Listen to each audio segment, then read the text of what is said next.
तर आदित्य ठाकरे हे मुलुंड दौऱ्यावरती होते। यावेळेस त्यांनी पेट्रोल पंपाच्या आडून भूखंड लाटण्याचा डाव आहे असा आरोप भाजपावर केलेला आहे।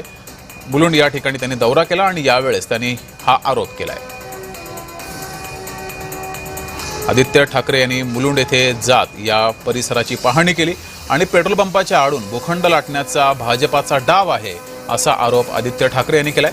त्यांच्या दौऱ्याच्या वेळेस तिथले स्थानिक आमदार सुनील राऊत आणि इतरही ठाकरे गटाचे पदाधिकारी कार्यकर्ते उपस्थित होते।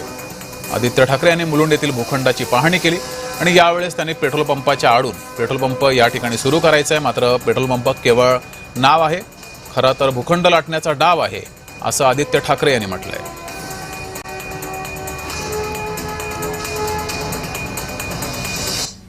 उद्या संध्याकाळी 5 वाजता नेव्हिल डिसूजा फुटबॉल टर्फ इथे आम्ही सर्व मुंबईकर जमणार आहोत।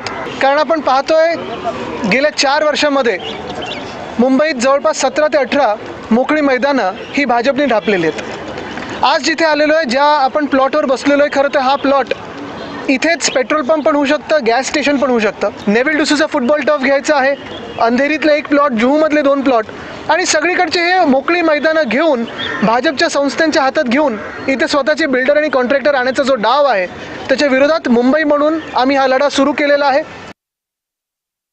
उद्याचं जे आंदोलन आहे तो पहिला टप्पा आणि सगळ्या मुंबईतले भूखंड जे मुख्यमंत्री जे आपल्या मित्रांना श्रीखंड देतात त्याच्या विरोधात आहे। उद्याचं जे आंदोलन आहे तो पहिला टप्पा आणि सगळ्या मुंबईतले भूखंड जे मुख्यमंत्री जे आपल्या मित्रांना श्रीखंड देतात त्याच्या विरोधात आहे।